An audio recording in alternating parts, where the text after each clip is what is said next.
судот на обвинетата и изрекува алтернативна мерка, условна осуда. Така што на обвинетата Мери Пешевска и утврдува казна затвор во траење од 2 години. Истовремено определува дека истата нема да се изврши ако обвинетата за време од 5 години од правосилноста на пресудата не стори ново кривично дело. Пешевска одговара дека на екс-директорот на клиниката за онкологија Нино Васев му оставала на располагање свој факсимил и лозинка за влез во компјутерскиот систем и со тоа му овозможила да препишува терапија на 7 пациенти, со што тешко им било нарушено здравјето со неподобен начин на лекување. Судиката објаснуваше дека ги имала предвид сите околности, меѓу кои незиното признание на вина дека целта е било пациентите да добијат подобра услуга, професионалната кариера, но и последиците по здравјето на пациентите.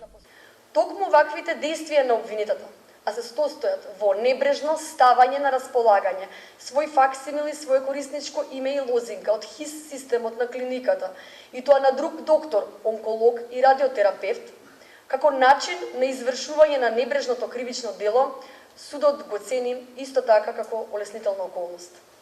Судот ги ценеше особено последиците од совкупноста на заедничките действија кои биле превземени, а биле тешки, бидејќи ке 7 пациенти дошло до нарушување на здравјето.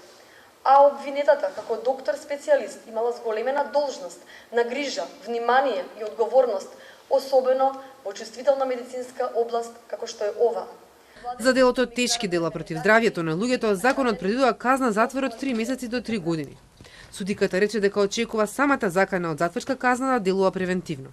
Судот се определи за условна осуда како специфична кривична санкција, бидејќи оцени дека со овој вид на казна може да се заштити општеството од криминал без да се примени ефективна казна врз обвинетата, односно алтернативната казна е замена за затворска казна.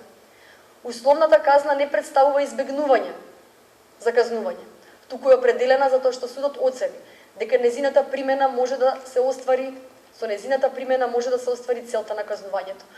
Пешевска на минатото рочиште објаснуваше дека таа не ги лекувала 7 пациенти чие здравје според обвинителството се влошило поради несоодветниот начин на лекување, туку онкологот Нино Васев, и дека не очекувала да бидат злоупотребени факсимилот и лозинката.